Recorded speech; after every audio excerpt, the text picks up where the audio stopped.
Well, so the world seeks meaning so that, well, it has the advantage anyway. I'm not sure if it's the purpose, but it has the advantage of being able to weather the storms. The great losses, the crises. They have recourse to the meaning. Now, the meaning might well be that their partner, the trust is that, and meaning is that their partner loves them. But of course, the loss of that might be the very crisis they're trying to cope with. They're clear that the partner doesn't love them. Just gone off with the milkman, Yeah, okay.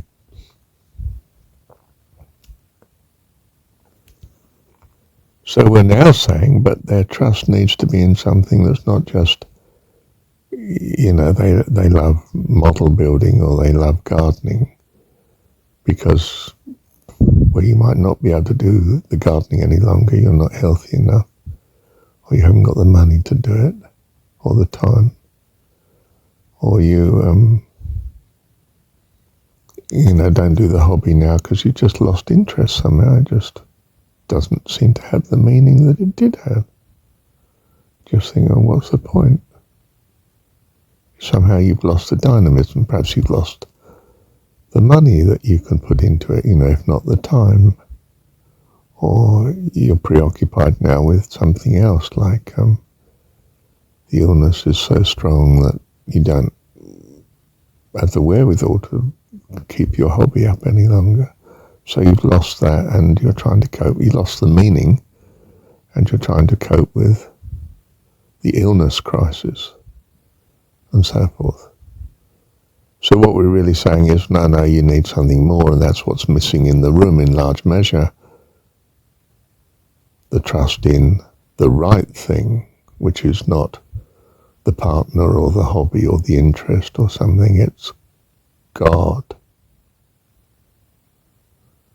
If you're reliant on being able, to be a super bodybuilder or something, or an athlete, or a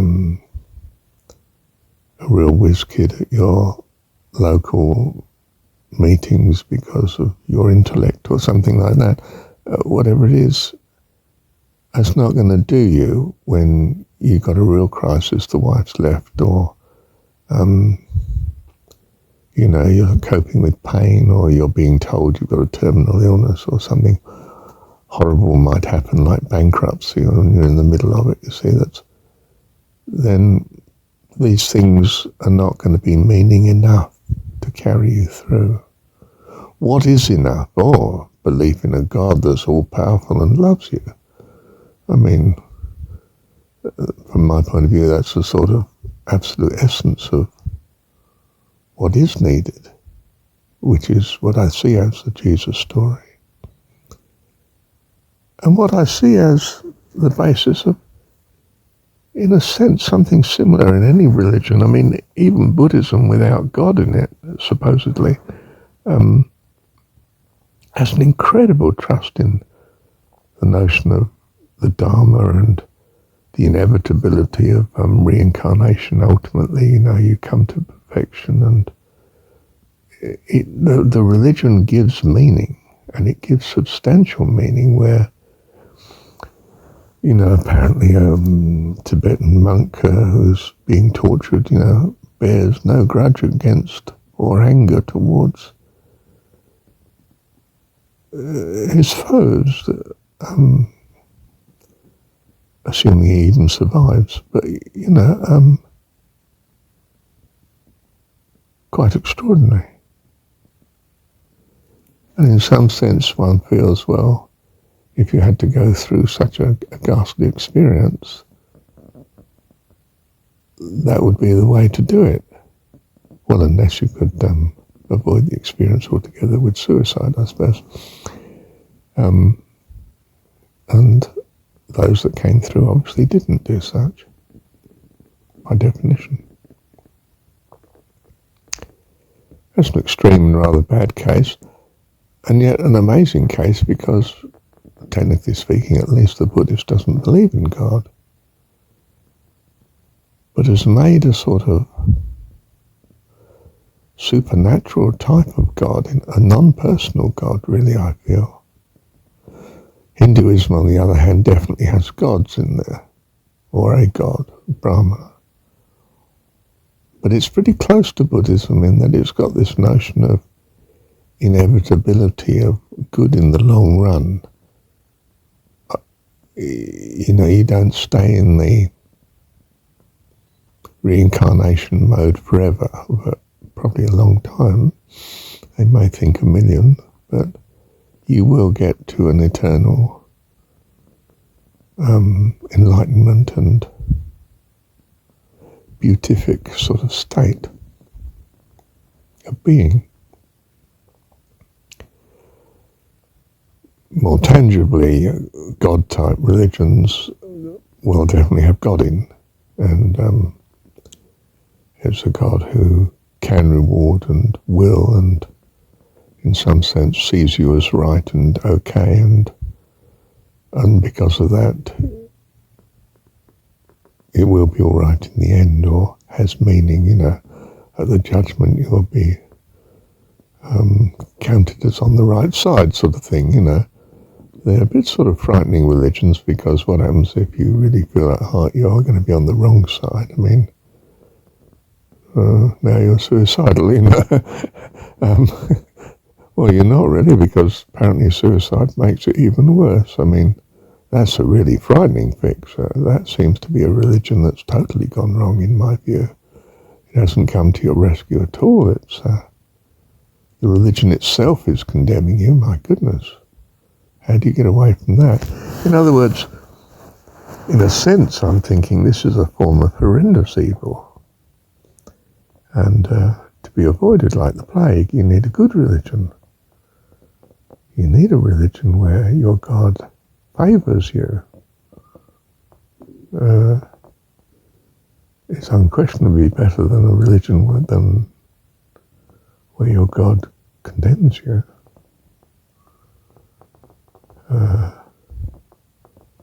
You can trust in something better than that, you know what I mean? Something more effective, more beneficial to you. Well, I think the Jesus story does this. If you look at the scripture rather than the religion. Yep. So the problem for me yesterday was being in a room of largely secular disposed people trying to solve a problem that is the very reason for religion and the need for God, the need to trust, because trusting in a loving God utterly transforms your state of mind and is the answer. Why are you so against it? In a sense, I should know. After all, I was firmly secular as I saw it in my in my first 24 years of life. On reflection, I can see how things I was valuing were moving towards, in a sense, a trust in God.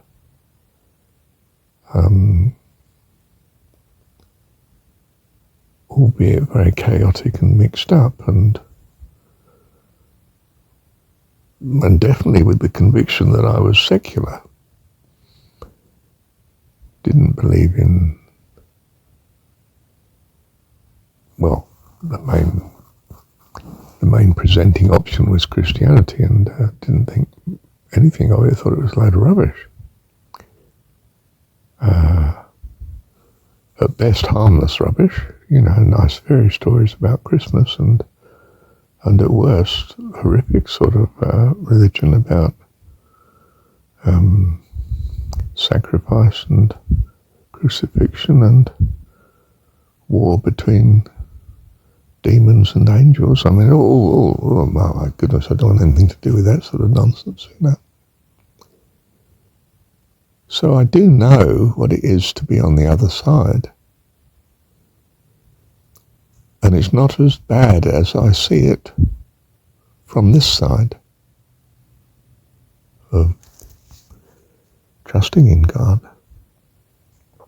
But it's very bad. In other words, there's no way I would want to contemplate going back to not trusting in God. I feel that would be an absolute disaster for my life. Whereas I didn't feel it was an automatic disaster when I was secular. I just felt, well, this is reality, we better get on with it. And, hopefully things will go well and there'll be good luck and good fortune and, well, we won't think about the alternative. But of course you're forced in this world to think about the alternative because, relationships do fail. Jobs do vanish. People do go broke. They do become ill. They do have, the hanging over them that some impending illness is going to get worse and worse. And then, of course, the hope that there's going to be good luck gets pretty thin. And people get desperate and they come up with, well, what do we do about this? Well, what we do about this is we think about the option of trusting in God in the first place because that has the answer.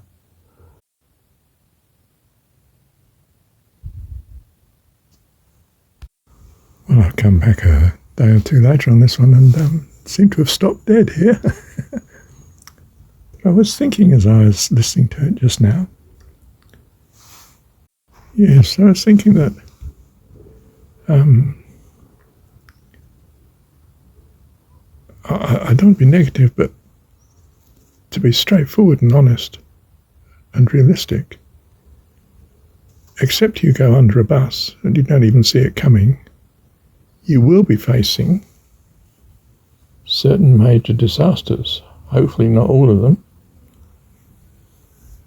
and hopefully few.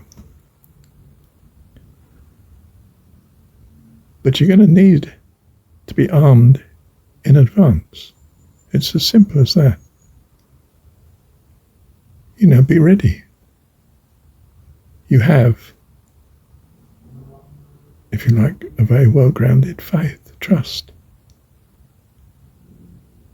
that God is, that He's all-powerful, that He loves you.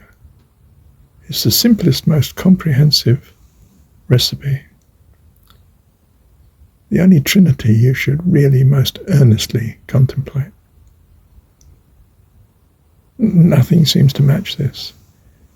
In simple terms that's intelligible by anybody, is a perfect loving dad. And is always with you. I will never leave you nor forsake you. Well, that, by definition, is everything you need. Good. You're going to trust in that. And see if trusting in that helps you ride through all these difficulties that people keep raising. What do you do if you're doing so-and-so? Oh, go for counselling. What will they do? Well, they'll suggest you put your trust in this and, strengthen your will to cope and look on the bright side. And all these things are extremely flimsy. You need a solid grounding in a God that loves you, and I think you'll find loves all life. For consistency's sake, why should he choose you as favourite? No, He cares for all. And that's, as I see it, the great value of the Jesus story. And much lacking in most of the religious conceptions that are just not up to that. Thank you, Heavenly Dad.